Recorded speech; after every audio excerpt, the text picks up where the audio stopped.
Okay. All right. Shalom, amados. Shalom, shalom. All right.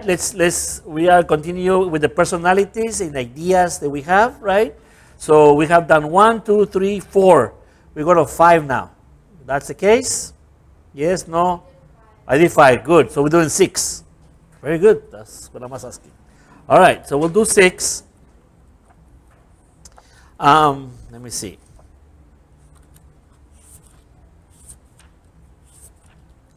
So let's have just an idea of what we have. So the personalities have to do with the powers or the manifestations of the light. So the light manifests itself, right, in 10 ways, or 10 different manifestations of it. When I say light, I mean existence. So light only means what exists. We, by the way we are so fragmented and separated from the light, we created like another universe that doesn't exist, only exists in our minds, and we worry about them, we get excited about it, we dream about it, but it's not real. Reality is only the light. In Kabbalah, that's it. Light is everything.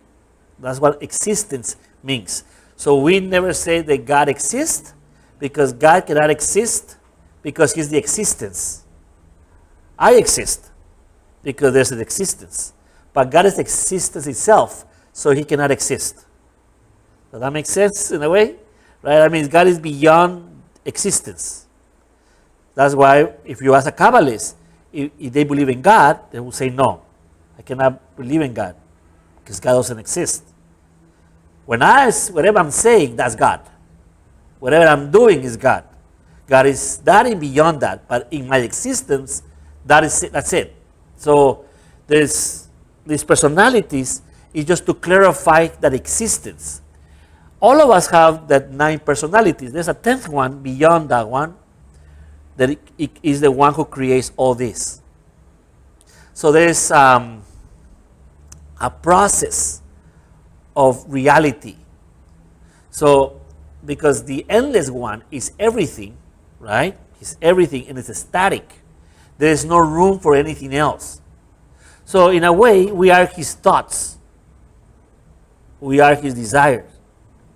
That's what we are. Just like you have thoughts and desires, but they don't not all manifest here, right? So that's in order to something to be created, something has to go away. So we have to empty our vessel in order for us to really become what we need to become. Our problem is that we have an idea who we are, and that makes us get stuck with no reality. You have a belief that who you are, and the more you believe that, the less existence is in you. You have to start getting empty. It says, maybe I don't know who I am. Maybe I need to really figure it out. So in creation, that we call that tzimtzum. We call a vacuum, a separation. So God, or the endless one, gets away from it, and it leaves a space, a vacant. And the vacant is the number one process in order to understand personalities. Because I can tell you your personality, but you might not believe me. You might fight me.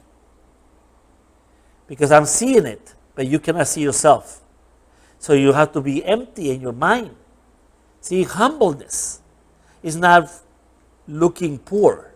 People think that being humble is being poor. Humbleness means making space so you can get taught. That's all it means. And I can see it, when you're younger, it's hard for you to get taught. Because you take things personal. But as you grow, you become more mature, you start getting it. That's called emptiness. That's called tzimtzum. That's the first stage of creation, and it's the first step to really understand what kind of spirit you have inside. So how do you say spirit in Hebrew? Ruach. And how do you say it plural? Ruchot. Why is that important? Because the OT makes it feminine. So it's female. So personalities are to get. Personalities is to take. Personalities has to do with your egoism. That's what female means in Hebrew. Not female as girls and boys, but as the negative side of the universe, which is receiving, like electricity. You have a negative and a positive. Both are not bad or good. It's just one receives and one gives.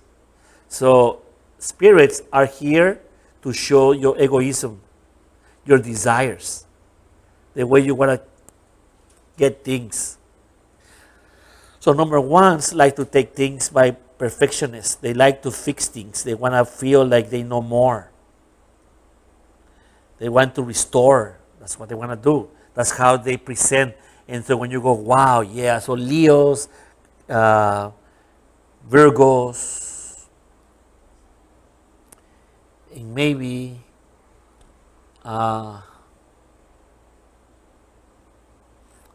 Leos and Virgos, I'm missing one, Sagittarius, they are more into this number one. They're going to show that. Number twos, right? How do they show this personality, this ego? They show it by helping. They like to know what you like and what you want, and they want to help you, but they want something back. They want this loyalty. You're my friend, nobody else. Like fatal attraction, almost.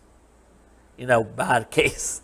Number threes, right? They are more into showing you off and teaching you by showing you, right? That's what they do. So what I'm trying to say is these ruchot are part of your ego.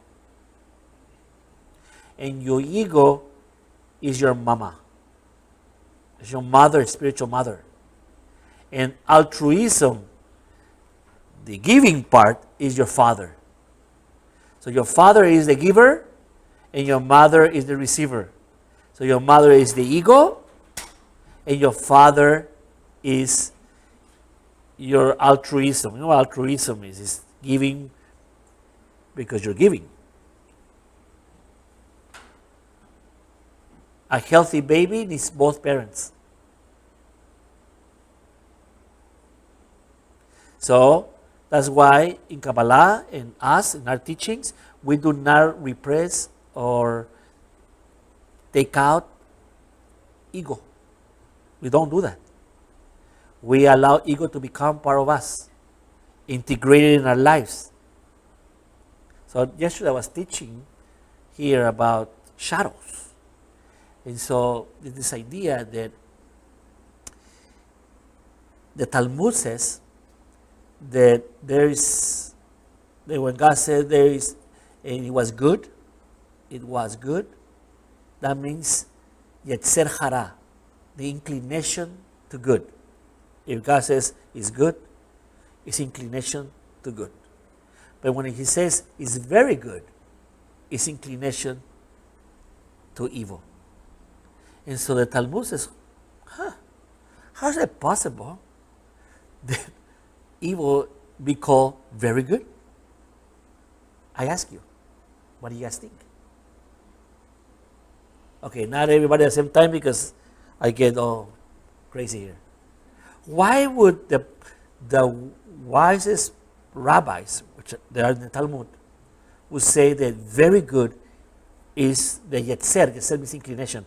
Yetzer, or the nature. Yetzer Hara. Hara means evil. Why? Too much good isn't good. But because, I don't know, just enough, but not too much of it. Yeah. It's my answer. No, very good. Yeah. But more than that. Maybe because like when evil happens to you, it gives you a chance to kind of like change and grow and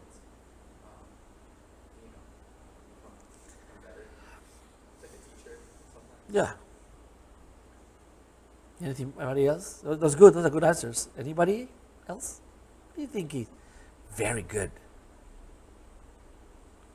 Does he grow for evil? It's like, yeah, good. Because it's a lot of pleasure. So it's very good. I mean, if you're into your coffees. I see, right? And you drink the first one is just pleasurable. It's the best. It's very good. It's not good. Good is water. You drink water, you go, that's good. But if it's your Diet Coke, like in my case, Diet Coke, it's very good. Because it's more pleasure in the moment. So then the rabbi says, oh no, we need to do something about this. So they decided to fast and to pray. And they got all the different weapons in Kabbalah, right? From the names to all the different ways to do it. And they went hunting for evil. And they found them. It's a big lion. It's a fire lion. And they all got in there and they trapped them. And they took him, and they took him a long time, but they got him. They put him in like a cage, right? It's like, okay, we did it. Now evil is out of our lives. And then they found that day, not even the chickens put an egg, laid an egg. Why? Because everything that you build physically is your ego. That's what Torah says. It says a man constructs and has because he's envy another person. You go in the freeway, you see a car, you go, oh, I want that car too. I wish I had that car. And then you work hard and you get the car, but it's built on envy. That's what Torah says. But they found out that if you keep that out, nobody will work, nothing will be done, and the world will be destroyed. Why I'm saying this is because your personalities might not be that cool sometimes, but without them, you will not exist. You must learn to live with them and to learn your weaknesses and integrate them in your life so that you just continue living and producing. That's why Kabbalah says if we see somebody who doesn't want to work, that doesn't have no desires, we get really, really worried about that person. Because it has no mother. And somebody who has no mother has no source. And then you have a hard time. Understand that? So that's why we always want our people here in our community. We love when you say, I'm going to go on a trip. We jump of joy. You tell me, I want to buy these shoes. Look at the shoes. I got $300. Instead of telling you, oh my God, you should have given it to the poor. People go, wow, that is awesome. Because that's in the right step. It's not the only step, but it's going the right way. The more you desire, the more you're closer to the light. Because eventually you'll transfer from from your mom to your dad. As you grow, you get closer to your dad. When you're little, you're closer to your mom. Biologically, most of us. As you grow, you're like, okay, I need my dad. And that dad is the one who's going to teach you, you don't need the $300 shoes. Who cares? You need to you produce by giving. But it takes time, right? So your personality also has to develop in you. So that's why we're doing this. Any questions then? So we want people to go to school. We want you to have your business. We want you to work hard. We want you to party in the right way. We want to have you all the things you need, because if you don't have those things, you're not going to be able to do spirituality. That's the difference between Kabbalah and Torah versus any other religion. The other religions, they want to eradicate everything that you want. Magic Mountain, the devil. Right? Or no? The movies, Hasatan. And so you're done, nothing you can do, and so you have no desires. And you start getting dimmer your light. And it's very hard. That's why in religion, have you seen the people that really are into religion? They were really evil before. Listen to them. They go, I used to be this, I used to be that, and I used to do that, but now I am saved and I can do all these things. And you're like, well, that's nice, but I was a really nice person since the beginning. I was born in church, so I couldn't do nothing anyway. And I had no desire. See, I had no desire for nothing. And that's what happens to a lot of people who are in religion. They stop desiring. that is a good way to see how much desire and your balance of it. All right, so we're going to go to the loyal cynic, we call it number 6. What is the loyal cynic? It's the person who is very sensible, very cautious. That's what he is. You can trust them. They will do well with you, but they will not trust you. They will not open their heart to you. But they love for you to open their heart to them. They're the ones who believe, right, that you are always going to do something wrong to them. That's their imbalance. Which sign of the zodiac is number 6? There's 2 of them, but one is more than the other one. Scorpio. You know what? Yeah, Scorpio is the other one, but there's one even stronger than Scorpions are like that too. But Scorpions will fight. They will not. They'll mess with you. So they're like, hey, Cancer. Yes, it's Cancer. Cancers. Do you have friends who are Cancers? Yeah, they're like that. You can talk to them and they'll listen to you and they're faithful to you, but they will never tell you what's in there. So that's what they do. So when they're in their best, when they're okay, they're sensible, cautious, respectful. They question things, and they're determined. That's what they do. Number 6. When they have more tension in them, though, right? They're going to be very anxious, very suspicious. So if you have a girlfriend or a boyfriend who are Cancers, they're going to be jealous. If it's a female, it's going to be super jealous and insecure. For males, no different. But they will show you in a different ways that jealousy. Okay, they want to be traditional when they are really in that tension. When they're okay, they're not that. But when they become that tension, right, stress, that's how they're going to look. So when I mean traditional, what do I mean? You're so quiet today. Maybe like sticking to what they know. Yeah, they could be that too, but no, that's not what traditional means, though. But you're right, they could be that.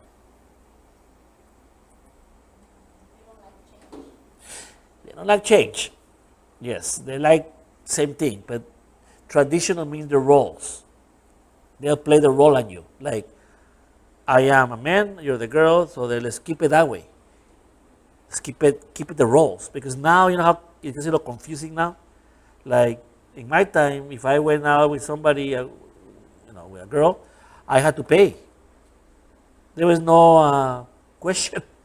Is if I invited somebody to eat, I had to pay. I was the guy. I had to open the door. I had to pick you up. I had to do everything. I had to tell you if you wanted to go. You didn't ask me. I asked you.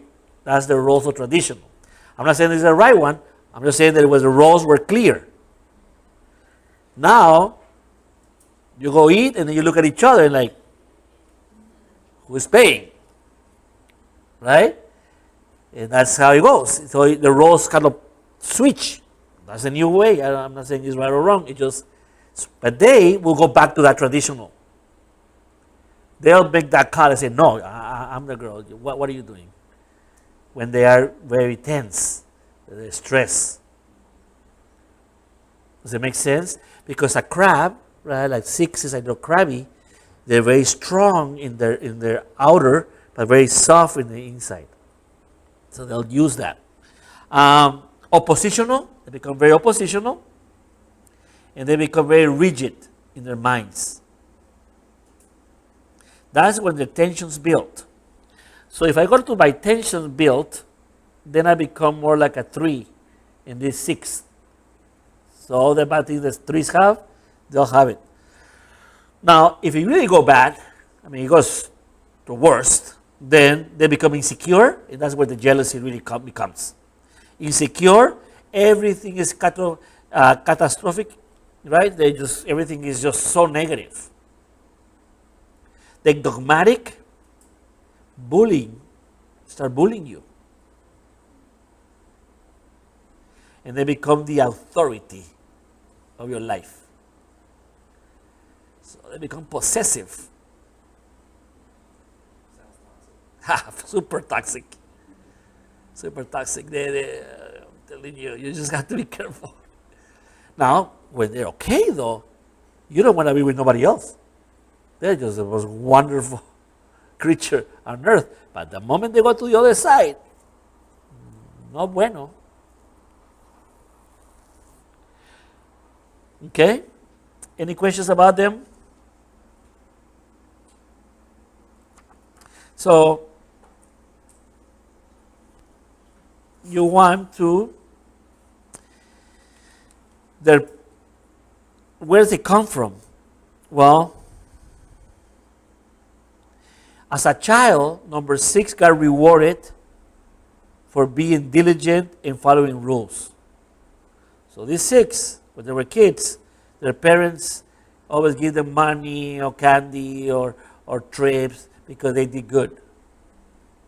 Not all parents are like that. If I would get an A in my class, I go to my mom, I say, Mom, I got an A. That was what you're supposed to do.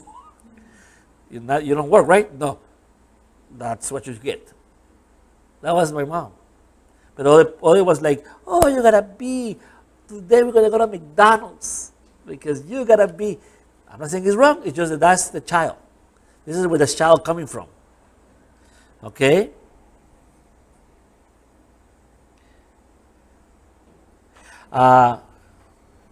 They pick one of their parents all the time, more than the other one.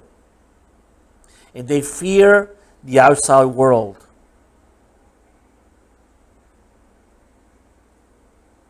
Okay? That's where they come from. They learn that the world is a dangerous place, but there could be safety if you follow in the rules. That's how they see it. So they don't take risk. They won't take risk. They will have a hard time deciding yes, no. Like Pisces, like I'm number 7. All my life is risks. It's the opposite. It's like, they're gonna close the church. Well, I'm gonna go see what happens. I'll open and see what happens. And I have a friend who is a Cancer, and I will ask him, come. Okay, I'll go. And then maybe now we should wait for next week. Because that's his idea. It's too dangerous. Right? So it's the opposites of personalities. Any questions about them? Okay. So we finished with number 6. Any questions? All right. Huh? Number 9 is when they're okay.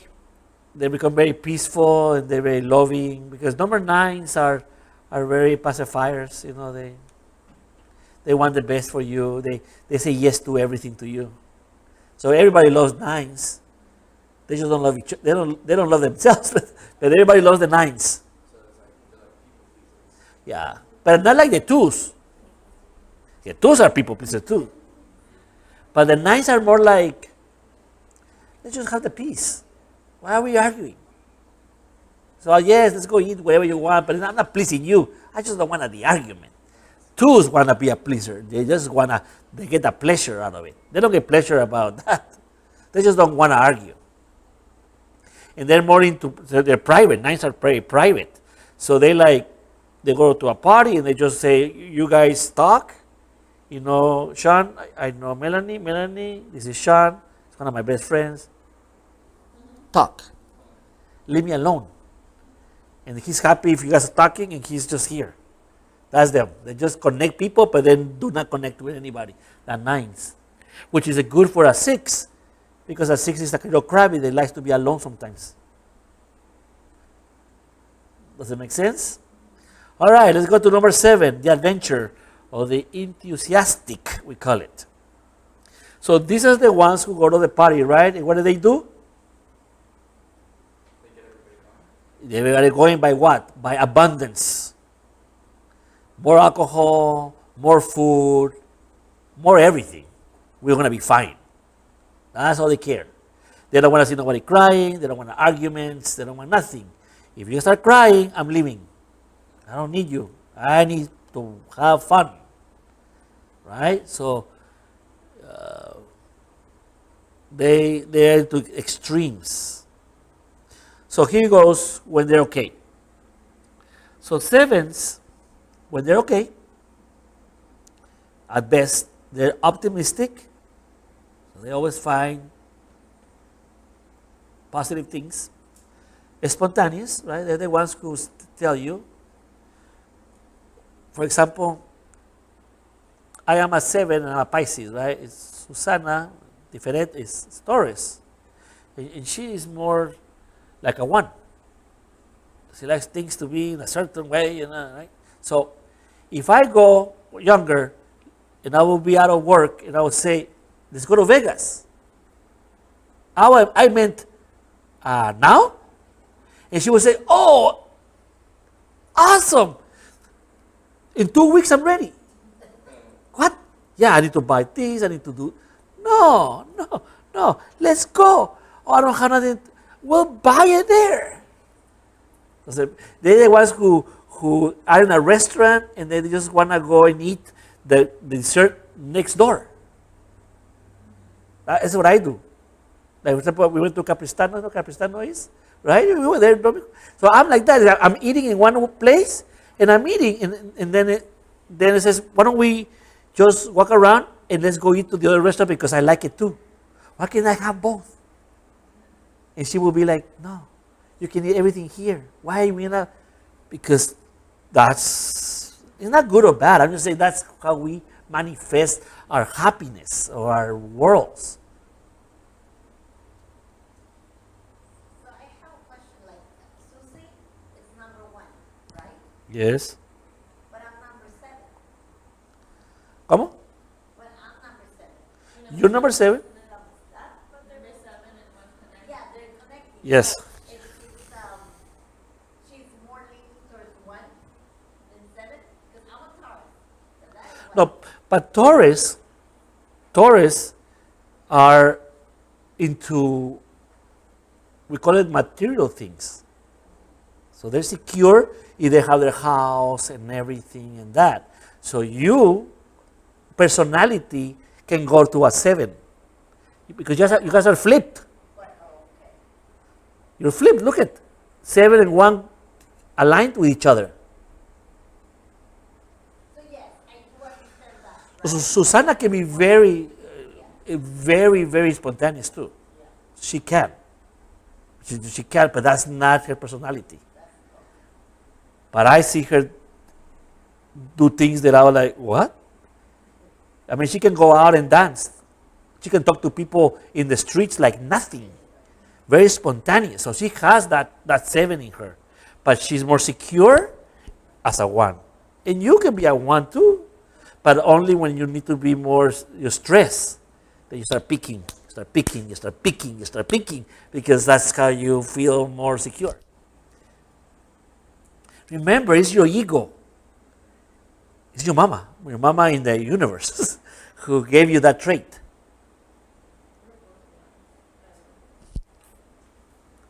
Where are you, mi amor? Yeah, I'm a 1 too. I'm a 1 and a 7. Those were my high ones. Yeah. And so when you guys flip, is when the war starts. Like when you align, it's like you can have a great time as a 1s or as a 7s. Yeah. So that makes sense, right? Good. So they're spontaneous, they're fun-loving, they're just, visionary, right? Like, I got a new business, I already saw 3 more. That's how I need to do things. I'm already looking ahead. It's somebody like Helen, for example. Helen is not like that. She can be fun, but she's structured. She has to be more secure. And so I'm already telling her, and I'm going to do this. And she's looking at me like, what? But I haven't finished this. Who cares about that? Let's do this. She's like, no, I need to finish this. Because that's, that's the personalities. So fun and loving, visionary, and enthusiastic. That's when they are at the best. When tension builds, they become impractical, impulsive, fantasizing. So they start creating things that are there. And indulgent.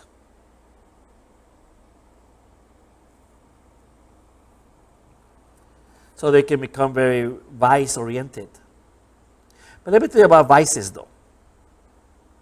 Because I told you that you are built of two powers, altruism and egoism, right? But your soul has a cloth. We call it salem in Hebrew. Salem is cloth. And so your clothing in your soul is built on virtues and vices. So one thread of the wool, of your cloth, is altruism, and the other one coming down is egoism. And that's why you have people that are like, let's say, an alcoholic, but he's really kind and he will give his life for you. But he's an alcoholic because he's vice. But we are so into black and white that we judge people just by one thing. But we all have vices and we all have virtues. And you cannot should judge just because I have one virtue, I'm the best. That's just one virtue. But I also have a vice. And if you can see both of that and love me, then you love me completely.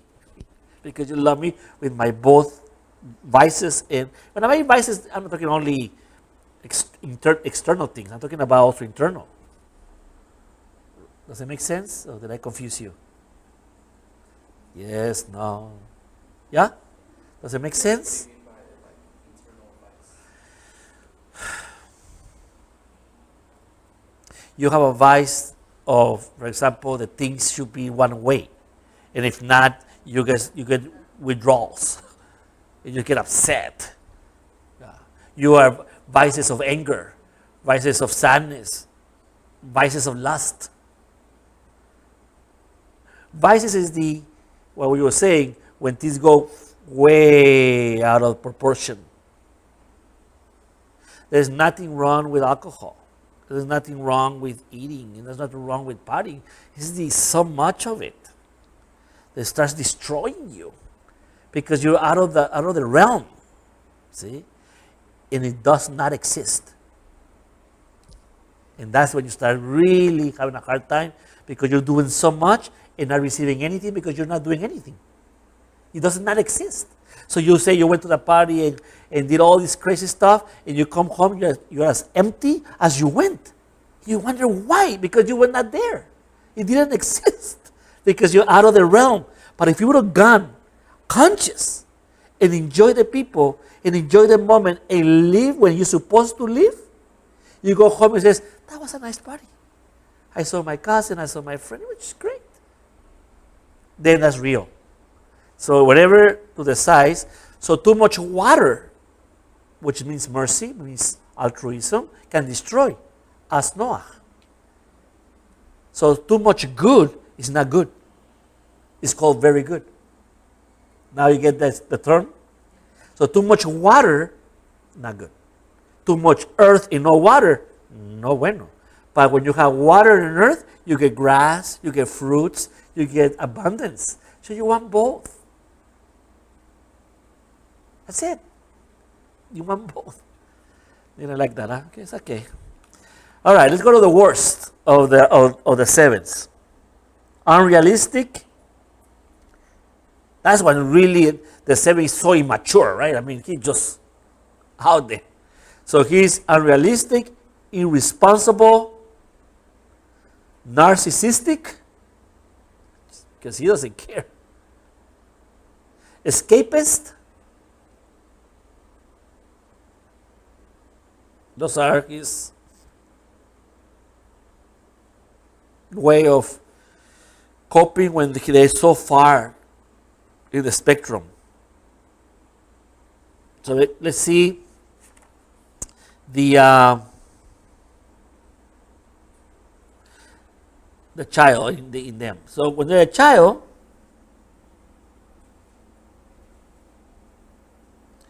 they were brought up that if everything was good at home, there was a party. That was the only time that people were happy. In my case, that's how it was. If I knew it's going to be a carne asada, Guatemala, right? And on Saturday, I knew that was going to be a good day. Because there was going to be food, people were going to be happy, people were not going to be arguing too much because they were so busy eating. I felt that was life. And so I wanted carne asada todos los días.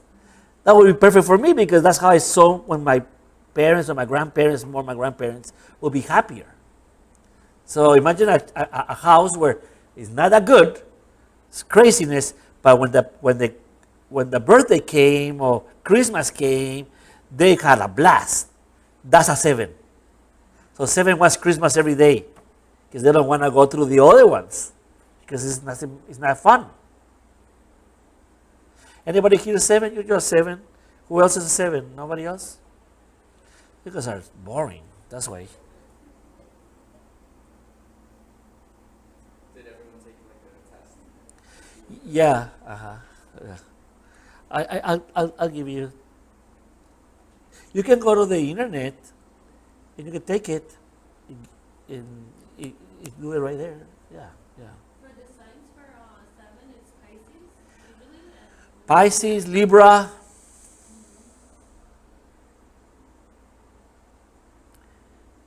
Maybe Aquarius. Yeah. Aquarius are strange. I don't think it's from this world, Aquarius. You know, who's Aquarius here? Yeah. They could be the funnest people. But when things get rough, it's like, okay, see you later. That's how they're like, we call them the hippie of the zodiac. They enjoy life. They enjoy the moment. They want to be there with you. But they could be destroyers. They destroy rules as they grow. Aquarius, yeah. Risky business, that's right. Yeah, that's them. But they're more like, everybody have fun doing risky business, but I'll stay here because I'll be safe and I'll laugh about all of you as I'm doing it. That's in a bad way. But in a good way, they have a lot of light, so they can be very brilliant and they can change patterns. And so they have that. But they could be a 7 sometimes. Yeah.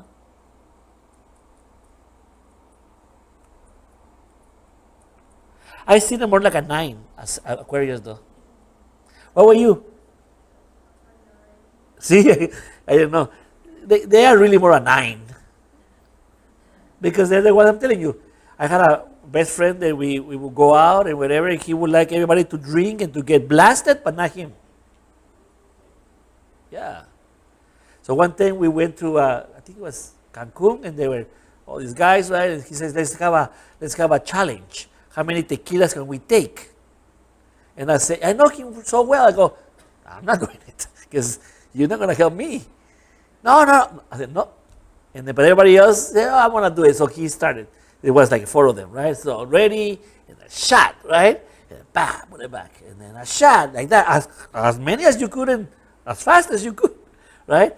And so he would not drink. By the 4th, he's not drinking. And then the other guys got blasted. And that was his way of having fun. Seeing them, drunk. That's kind of like a 9. And I said, you guys play around and I'll observe you all. That's how they do it. Okay, so this is a 7. Any questions about 7s? Because what we're going to do next is we're going to put all the characters of the Bible in each of them. So you know what kind of character of the Bible is each, so you can identify yourself. Huh?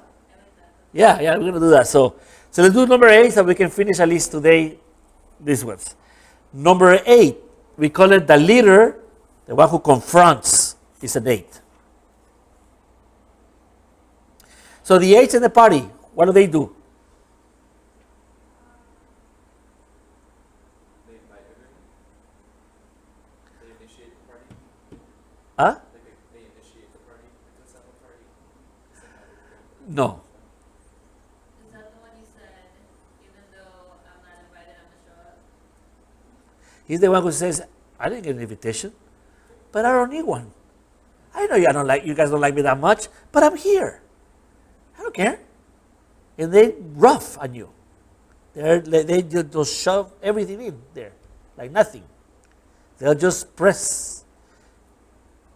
That's what they do. Like they impose themselves? Impose themselves to anything, or yeah. That is a Scorpio. That is a Scorpio in this bad side. They're the strongest of all the personalities.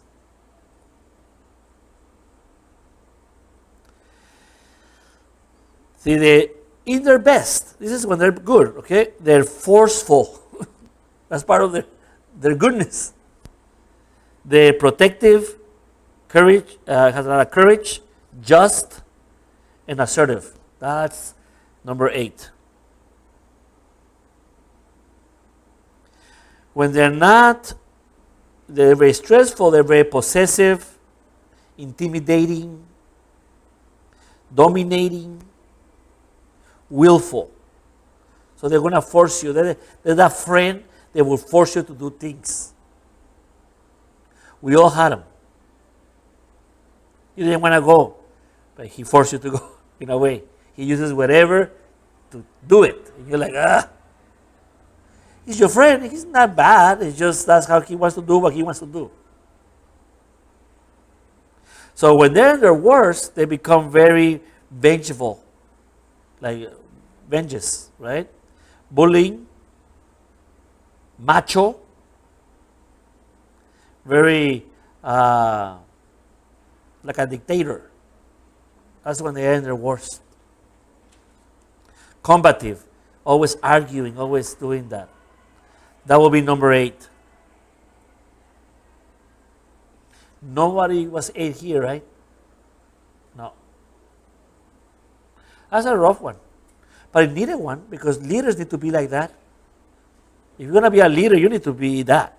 Because nobody will follow you just by asking. You have to kind of sometimes force things in order for things to be done. So look at that 2.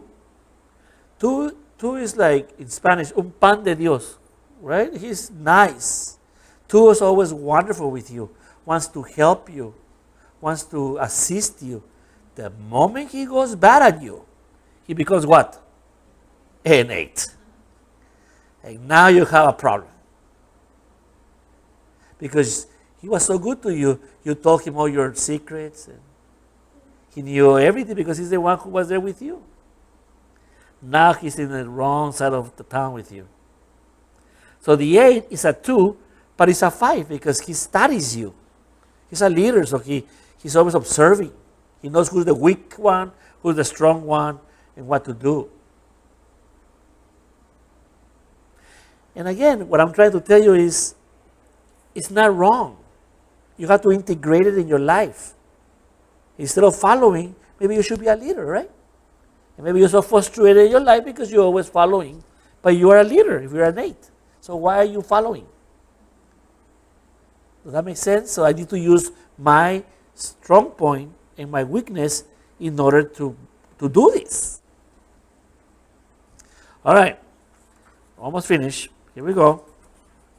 So as a child, he was rewarded for being the most strong one. So that's the parents that, you get into a fight and the first they ask is, do you want? And if you didn't win, what do they say? You go back and you make sure you win. That's the type of parents they have. So they always have to be the one to be the strong one.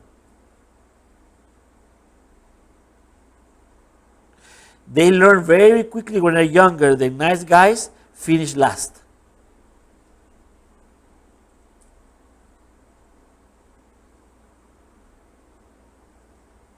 I'll tell you something though, and maybe you correct me. Maybe I'm old school. Where I come from, you only get a trophy if you win. Huh? I agree. Guatemala says. Not here. Here, everybody gets a trophy for participation. And so I believe now our culture here is everybody wants something even though they don't deserve it. They want to have all the benefits, all the perks, but they do not do what they're supposed to do to earn it. This country, at least what I know of it, I wasn't born here, but what I have learned from it is you earn it. If you earn it, you should deserve it. What do you guys think? Or should everybody should get the same? Because that's the culture now. This is how our kids think now. It's like everybody deserves it the same. Yeah, no, I agree with you. I think you should. I think there's a lot of like it's dignifying to like earn things. You know, it's like a dignified feeling. Right. And then if you just give everybody something, like you take that away, the bread shame. Right? Well, in Kabbalah, that's the key, but yeah. I see that too, Rabbi. Like people are more entitled nowadays. Yeah. Yeah. And it's like, why should you play if you don't know how to play? But we should put you in, because if we don't put you in, then we're discriminating and your character. But life is not like that. At least I don't see it. Maybe you guys see it different. When I was here, right, I was about maybe 14 and I was working. I used to do accounting because I'm pretty decent with math. So, I used to do accounting for this company, and he would pay me, some mullah. And one day I said to him, man, I want to buy this, maybe I was 16 because it was Michael Jordan already. I want to buy these Michael Jordan Airs, whatever. And he told me, oh, really? That's nice. How much are they? And I remember they were 145, 150 in that time, right? And he says, wow, that's a lot. And do you have the money? That's what he asked me first. And I said, no, then you don't deserve it. Yeah, I didn't deserve it. So I, got all my monies. I worked for about 6 weeks. And I got my $150 and I went to buy my shoes. And I came back and he says, oh, I see you deserve them now. And that's it. I believe in that. Innate has that. And that's why he can become a leader. Because he understands that. Yeah, he looks like sometimes like a bad guy and mean, and yeah, he could be that too. But in a good way of him is he seems to understand that part.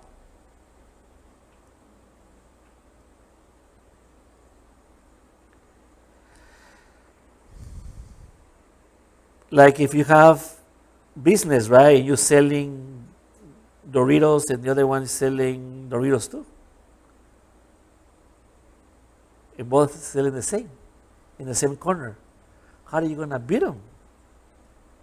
Or should both of you be in the same street? Let's share the street. Would that be the best way? You can. But none of both of you are going to get anywhere because both of you are selling the same thing. Or you get out of selling Doritos, or you find a way to produce a better something. But you have to become that. That's what I mean by number 8. Number 8 says, oh no, I'll get Super Dorito this time. I'll talk to the guy who sells him. See what I can do. Sounds mean, right? That's kind of like we were saying at the beginning too, like when we're driving and we see another car that we like, and we're like, oh, I want that one, like that drive. Yeah. To be like, let me be number one. You have to have that in something. It's not too much of it because it then become really bad and then you can destroy things also. So you have to have enough to say, I want to be the best that I can be. And if I have to compete against 100, I'll compete with 100. There's nothing wrong with that in spirituality. That's what I'm trying to say. You cannot say, I'll bless you the other 100 too. We all together. No, not in business. You have to say, well, no, I have to do my thing. but at the same time, you can be kind and, you know. So that's number 8. All right? Next week we'll start number 9, and then we'll do number 9 next week. It's no more time. But number 9, and then we'll do the different characters. And I'll give you the blessings of each personality. Sounds good? All right. You guys were very quiet today, but I hope you can learn something. All right, guys. Love you guys. All right.